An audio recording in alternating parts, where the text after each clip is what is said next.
Carlo Koliakovo had some very, very had a very interesting take on First Up this morning. Okay. And it's making the rounds on social media, and I thought I'd read a little bit of it to you. Who tweeted this? This is it's a fan account. It's Janaea, but it is. I did listen to it. Okay. Yes. Here's what he says about Berube. Now wait, we know this is true? Yes. Okay. We know this is true. Okay. One of my favorite coaches. I never got the chance to play for. Him. Hey, Carlo, did you say this? If you bring in a guy like Berube, it has to symbolize a culture change because Berube is not going to be one of those guys who holds back on the things he says in the media. Brutally honest, and he doesn't tell you what he feels like you might want to hear. He tells you what you need to hear, and that's something I always appreciated. And I guess he goes on to talk about the fact that, some players don't get any communication as to why they're scratched from a particular game. That was a big problem in Toronto with Mike Babcock. He just wouldn't talk to you. He'd just ice you. And I guess what about John Tortorella with his captain? Also a good point, Jesse. Also a good point. So I don't know. Everything I hear about this guy, I wasn't sold on him, but everything I hear about this guy is that it's really good. My question to the two of you is, okay, and Blues fans, I want to ask you too.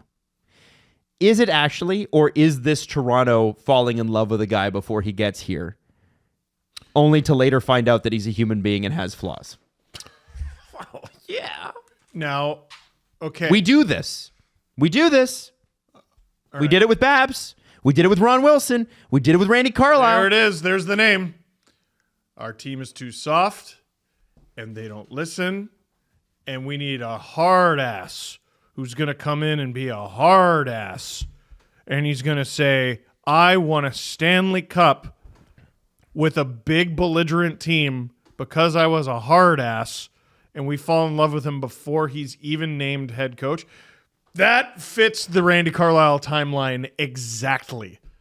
Now, I'm not saying different, completely different people, different eras. I'm not doubting what Carlo is saying, but are we as fans jumping in with both feet when we really should be like, wait a second, I'm going to let the results come to me first before I make my mind up? No, we're making fairly ridiculous. Rod Brindamore is just Sheldon Keefe.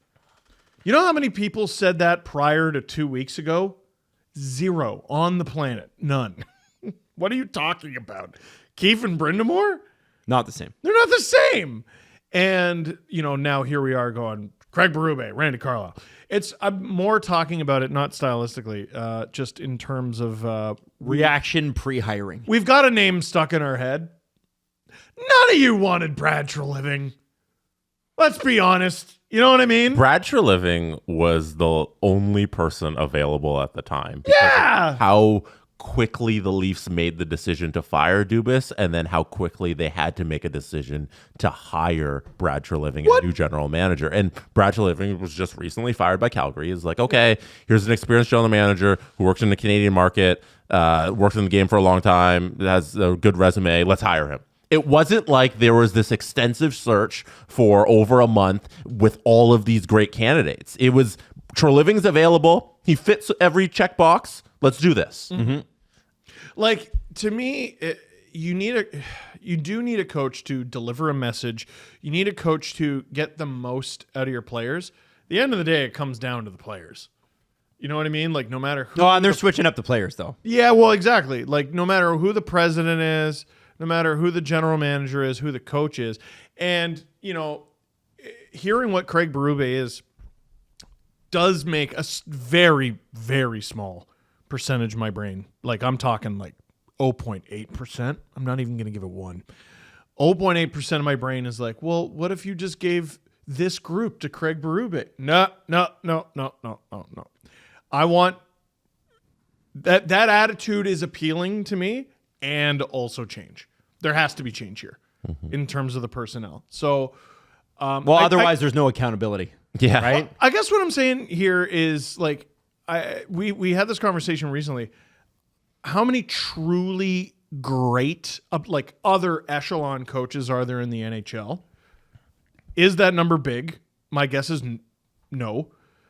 Is Craig Berube in that echelon? My guess is no. Like, are those consistent results there? Like, who's in that conversation? Like, John Cooper is definitely in that conversation. Is Paul Maurice creeping into that conversation, or does he just have a team perfectly built for Paul Maurice? He's creeping, but he hasn't won anything. He can't. Yep. He can't be in it. He hasn't won. All right. So is it Bruce John Cassidy? Cooper and no one else? Bruce Cassidy had a lot of success in Boston, lost in the finals, Two appearances in the final, and then won the championship with Vegas. Yeah. Yeah. He might be in there. I'll concede to that. You'll Bruce concede, okay. Cassidy is a good answer. Like, I guess what I'm getting Jared at is Bednar? don't get too Jared Bednar is pretty good. That's a good answer. Like, don't get too caught up in the name, I guess is what I'm saying. Like, We got to wait for the effect on the actual team. Yeah. And that, unfortunately, is months away. Well, you need a coach who will get their players to listen. This is, for a lot of these stars, going to be their third coach. And maybe what you find out with Craig Berube is they don't listen. And then it's not the coach's fault. It's yours for not moving off of the players. I think we overanalyze that hockey's rocket science. And I think the Leafs right now have the talent that what they really need is a motivator. They need a motivator. And Sheldon Keefe, I don't think he's that. I think he's X's and O's guy. And, that clip going around of the Game 7 prep. Sheldon Keefe and TD Garden going, all right, let's have fun. And you got Berube like, let's go win the fucking cup tonight. Like, it's just, they're two completely different styles. If you need that, Sheldon's not your guy. He's great at other shit. And if you want him to be that guy for you, go and get him. He's probably one of the better guys in the league at that. But in terms of if you need someone to bring hellfire and brimstone, that's not him. Have you ever seen that TikTok trend where it's like men and women are pointing out things that they like about their partner? Like, somebody cooked here. As in, like, Yes. somebody taught this person how to do this thing right before me. And I feel like maybe if Keefe is the X's and O's guy and Berube comes in and sees some success, maybe there's a little bit of, hey, somebody cooked here Someone a little bit. cooked here. Well, But we got you motivated to do the right thing this time. Yeah, like what happens when a coach gets fired mid-season and then a new coach comes in and they go on to win the cup, which is something Berube did. Do all the players go, oh, That's how you play. Like, do you think Berube walked in there and went to Jordan Binnington? He's like, what if you made saves? Yeah, what if you just saved the puck, rookie? Oh, Jake told me not. Oh, Yeah. Jake. Yeah. Stop. Allen, Jake Allen, in case you were wondering who Jake was. Like, I think the Blues needed a motivator in there and some friggin' saves. Because they were a team with outrageous talent. Yeah, and they went from last place to unbeatable and won the cup. Like, I don't think this is rocket science. Can I give you a stat that talks about head coaches and their Stanley Cup pedigree? Yes, please. Give me. I want to know. Jeff Merrick said this, and it blew my mind. If you look at This is a crazy stat. Yes. You look at head coaches who have won the Stanley Cup and then gone on to win another Stanley Cup with a different team.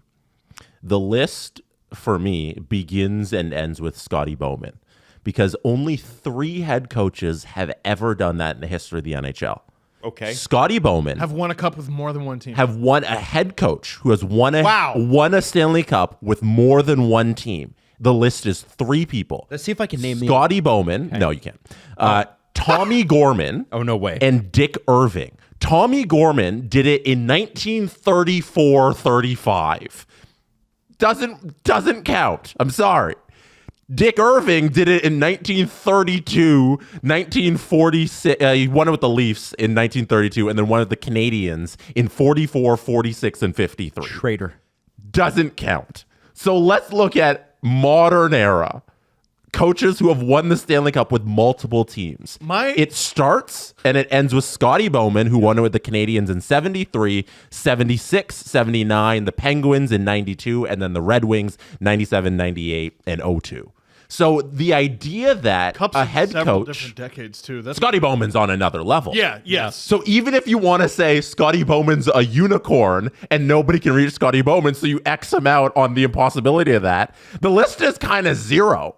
So the idea that somebody wins the Stanley Cup, they go to their next team and you're going to see a success isn't true. So because pedigree doesn't matter then. it's never, in terms of winning the Stanley Cup in a vacuum. Here. It's never happened and which outside was of Scotty my other Bowman. replies to my tweet last night about Rod Brindamore. Oh, I want a coach who's won the cup. no, No, Do you don't actually. Do you? Statistically- You actually don't at all. Statistically, if your team signs a coach who has won the Stanley Cup, you are virtually guaranteeing you will not win it. Yes, unless there That's crazy. unless there are 6 teams in the National Hockey League, or that man is Scotty Bowman. greatest Outside coach of all of time. those 2 specific scenarios, Wow. no other head coach has ever done it.